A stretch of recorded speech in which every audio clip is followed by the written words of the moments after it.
Yooya Malayooyaa dhaggeeffattoota raadiyoo BBC Afaan Oromoo nu dhiyaadha bakka nu dhaggeeffachuu jirtan cufaatti sagantaan keenya am jalqabu.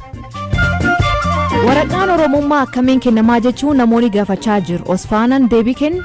Torbaan Oromummaa fi kabajaa jirru. Torbaan sun torbaan walabummaa ture, torbaan bilisummaa ture, torbaan tokkummaa ture. Sassaffii Oromummaa gaafa jennu torbee Oromummaa kana keessa kasiif kenname jechuudha. Dhimmi obbo Jawar faan bakki isaan hin jirre takka ilaalamu murteessan. Guyyaa har'aa kanattis dhaddachichi beellama qabatee ture. Fedhii isaaniitiin dhiyaachuu waan hin barbaanneef yookaan immoo hin dhiyaannu waan jedhaniif falmiin akka itti fufu ajaja kenneera jechuudha. Biikee saniitti sabni lammummaa hin qabnu jira. Keenyatti waggaa 61 booda kalamummaa argatee jira. Kanaaf oduu dabalataan waliin tura. An Asli Galgalooti. Dhaggeeffattoota oduutiin jalqabaanii hawaasni idil addunyaa maaliif dhimdeemaa jiru irratti callisee ilaalaa jechuun waajjirri ministeera muummee gaafii dhiyeesse. Ibsa kennaniin barreessituun pirees ministeera muummee Bileene Siyuum erga mootummaan waraan dhaabee TPLF itti fufuun biyyatti rakkoo keessa galchuu himte. Torbaan dabree galee waraanni duraanii Tigraay deemaa ture gama Afaar ce'uun lubbuu namoota hedduu galaafachuu himan. Waajjirri ministeera muummee ibsa guyyaa har'aa miidiyaaleef kenneen mootummaan Itoophiyaa waraana humnoota TPLF waliin gaggeessaa jiru ilaalchisee labsii dhukaasa dhaabuu gamtokkee labsee ture ammallee kabajaa jiraa jedhan. Waajjirichatti qunnamtii sabaa himaalee ka hoogganan Bileene Siyuum ibsa kennan kanarratti hawaasni idil addunyaa amma dura waraanni Tigraay keessa jiru akka dhaabatu irra deddeebiin gaafachaa turan yeroo ammaa humnoonni TPLF daangaa naannichaa ce'anii naannoo Affaarii fi Amaaraa keessatti haleellaa yoo banan darbees magaalaa guddoo dabalatee naannolee haleeluuf yoo doorsisan callisuun isaanii maaliifi jedhan.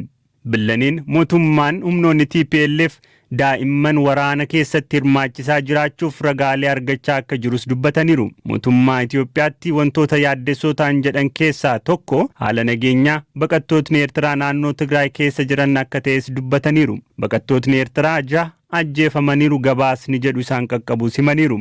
Mootummaan federaalaa labsii kophaatti dhukaasa dhaabuu erga labsee booddee ibsa waajjirri ministeera muummee kenne ka jalqabaa ta'e kanarratti mootummaan federaalaa marsaa sadiin uummata Tigraay haga miiliyoona 4.9 ta'aniif deeggarsa gosa garaagaraa kennaa akka ture himaniiru. Ammas dhaabbilee gargaarsa waliin ta'uun deeggarsa gochaa akka jiru himaniiru. Himannaa humnoonni TPLF deeggarsi namoomaa uummata Tigraay bira kan geenye karaa Affaariin dhorkaa jira jedhus irra deebiin kaasaniiru. Mootummaan Itoophiyaa labsii dhukaasa dhaabuu kophaatti labsee jiru eegaa jira moo hin jiru jedhamee gaaffii gaazexeessitootarraa dhiyaateef Bileeneen mootummaan ammallee labsii dhukaasa dhaabuu labse kabajaa jira haleellaa banaa hin jiru jedhan. Humnootni mootummaa federaalaa aggaammii fi dubbii barbaacha humnoota TPLF irraa godhamaa jiruuf garuu tarkaanfii ofirraa ittisuu fudhachaa jiru jedhan. Haala amma jiruun raayyaan ittisa biyyaa ofirraa ittisuu irratti argamaa jedhan. Walitti bu'iinsa naannoo Affaarii fi Somaalee gidduutti dhalate ilaalchisee gaaffii dhiyaateefis Bileeneen rakkoon akkasii amma duras mudatee fala argachaa ture jedhanii ammas mootummaan xiyyeeffannaan falatti kenna daandiin guddichi Finfinneef Jibuutii wal qunnamsiisus ni banamaa jedhan.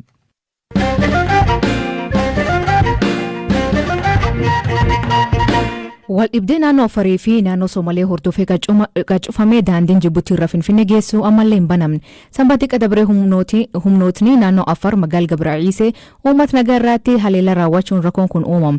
Miseensa maree jaarsolee biyya Somaalee kan ta'e obbo Mohamaad Muusee akka haalli kun fooyya'u hojjechaa jiraachuu BBC'tti hime.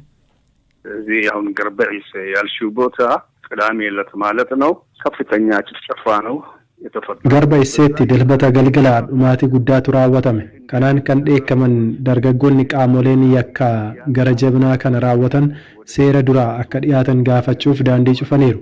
Amma daandiin bakka lameen cufameera. Daandiin konkolaataa Dawwallee Dirree Dawaa fi Jibuutii wal qunnamsiisu cufameera. Daandiin baaburaas cufameera. Haalli jiru kanadha. Kan biraa immoo har'aa guutummaa naannoo Somaalee keessatti yakka suukaneessaa kana balaaleffachuun hiriirri gaggeeffameera. Sanbata xiqqaa erga ta'een sun raawwatee bulee dilbata daandiin cufamee hanga ammaa guyyaa 4 ta'a erga cufamee. Daandiin konkolaataa fi baaburaa bakka adda addaatti cufame malee bakka tokko lamatti qofaatti miti kan cufame. Amma gaa ta'een sun raawwateera. Gocha gara jabinaa hamaadha. Kan kana raawwatanii fi raawwachiisan seeratti akka dhiyaatan gaaffiin dhiyaateera. Mootummaan naannoo Somaalee uummata haleellaa akkasirraa eeguuf gaafatama waan qabuuf kan akka ba'u gaafanneerra. Isaanis dirqama keenya kun akka hin deebine ni hojjenna jedhaniiru. Dargaggootni bu'uura misoomaa kana egaa hunduu akka irraa fayyadamu mariisisaa akka gadhiisan walii galchaa jirra. ለማስፈታት ጥረት ይደረጋል ነው እንግዲህ።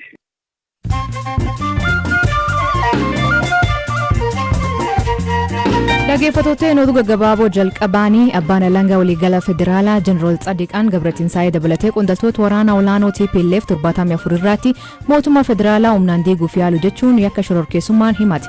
Shakkamtoota 74 kan keessa 20 manneen sirreessa adda addaa keessatti kan argaman yoo ta'u kan hafan 54 ammoo bakka hin jirretti himanichi irratti banamuu abbaan alangaa beeksise. Haaluma wal fakkaatuun abbaan alangaa torbaan dabre keessa galme dursa TPLF Dr. Dabratsiyoon Gabra Mikaa'el jalaatti namoota 62 irratti himanna banuun isaanii yaadatama. Tanzaaniyaan bulchiinsa pireezidantii duraanii Joon Magufuli jalaatti COVID-19 hin jiru jette amma jannoo jijjiiruun lammiilee isii tallaalaa jirti. Pireezidantiin ammaa Samiyaa Suluuhuun tallaalii kan ofii fudhachuun namoonni hundi akka fudhatu gaafate. Magufuliin tallaalii diduun bakka tallaaliif maaskii waa kadhachuutti ruwayyaa jedhe.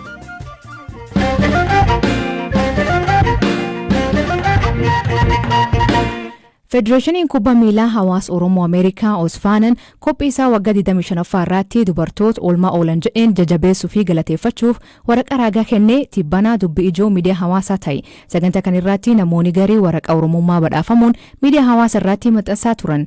Waraqaan raagaa kun maaliif saartifikeet of Oromummaa jedhamee jedhee waayilii keen pireezidantii Osfaanaa adde Makfira Haji Ahmida Nuuree gaafate. Guyyaa har'aa kanattis dhaddachichi beellama qabatee ture galmee obbo Jawar Mohamaad faa namoota 24 waraqaan dhugaadha guyyaa dubartoota irratti dubartoota mata dureedhaan hoggaa dabre kanaa fi dura yeroo gabaabaadhaaf jechuudha. Uummata keenyaaf sagalee ta'uun diyaasporaa keessatti fi biyya keessatti illee karaa sooshaal miidiyaatii fi karaa miidiyaa adda addaatiin warra sagalee tahaa fakkeenya ijoollee dubartoota mala haatu fakkeenya tahaa turan xiqqoo isaanii jechuudha. Nama hedduullee miti Oromoon dubartoota hedduu jabdoota gootota qabdi. Garuu nuti wanni godhuu feene akkuma fakkii lafa kaayuuf hanga ta'e tokko nama muraasa tokkoof kana gochuu isaaniitiif galatoomaa waan jiru halinaa fi beekumsa kanneen fi uummata duratti baasnee galatoomaa jennaan waan jirurraa ka'e kuni achumaan illee dubartoota keenya jajjabina itti kennu jechuudha. Akkuma beekamutti sartifikeet Oromummaa jedhamee waan hedduu agarree jiran illee sooshaal miidiyaa irratti awwaara guddaa haasaa jira. Na gammachiise awwaara haasuun isaan immoo. Namni baay'een sartifikeeta yookaan waraqaa ragaa Oromummaa jedhamee namootaaf kenname kana wayita argu miidiyaa hawaasaa irratti namni Oromummaan akkamitti namaa kennamaa yookaan qaamni tokko nama muraasa wayitiif Oromummaa kennaa jedhee yaade. Amma waraqaa ragaa san irratti wanni barreessitan sartifikeeta Oromummaa inni jedhu Oromummaa isinii kennine akka jechuutti miti kan isinii kennitaniif akkamitti hubattaniit maqaa Oromummaa jedhu sana sartifikeeta Oromummaa jettanii dhiyeessitaniif. So torbaan Osfaanaa kun torbaan Oromummaa takka beekamutti kanaaf sartifikeeta Oromummaa gaafa jennu torbaan Oromummaa kana keessatti waan kennameef malee Oromummaan dhiigaanii akka waan afsii beelutti malee Oromummaa waan namni sitti kennuu fi waan namni sirraa bulquu miti. Oromummaa ittiin dhalatta sirraa hin baasee hojjette waan baastee darbuu dandeessu miti. Waan guyyaa duraa rabbiin siif qoodee siif kan eenyummaa keeti Oromummaan. Kanaaf haala adda addaatiin hiikkatee warri diina Oromootiif tokko tokko awwaara haasaa jira. Saniifillee ajandaa ta'uu keenya waan guddaa jee yaadanii every year torbaan sun torbaan itti maqaa itti moggaasuu jira. Torbaan walabummaa ture, torbaan bilisummaa ture, torbaan tokkummaa ture. Torbee kana immoo hoggaa kana torbaan Oromummaa illee.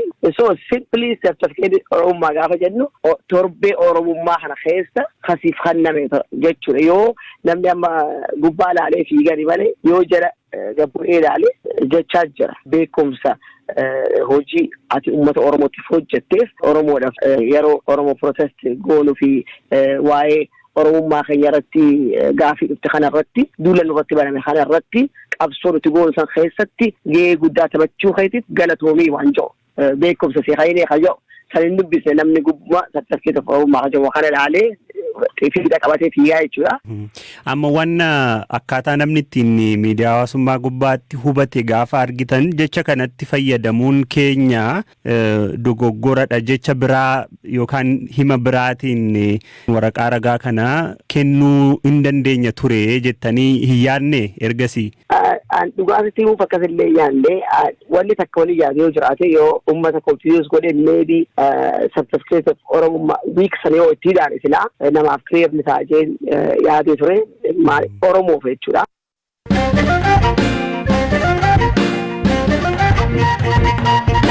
Obbo Jawar Mohamaad dabalatee himatamtoonni galmee isaanii keessatti argaman 4 bakki isaan hin jirreetti dhimmi isaanii akka ilaalamu manni murtii ajaj dhimma nama murtiitti hordofaa akka ture Waayilii Keenabtaamuu Xibaabuu akkanaan ibsa. Guyyaa har'aa kanattis dhaddachichi beellama qabatee ture galmee obbo Jawar Mohamaad faa namoota 24 ilaaluudhaaf jechuudha. Haa ta'u malee himatamtoonni afran obbo Jawar, obbo Baqala Garbaa, obbo Hamza Adaanaa fi obbo Dajanee Xaafaa dhaddacha irratti hin argamne. Sababni isaanii immoo kanaan dura iyyata lama galfachuun isaanii ni yaadatama.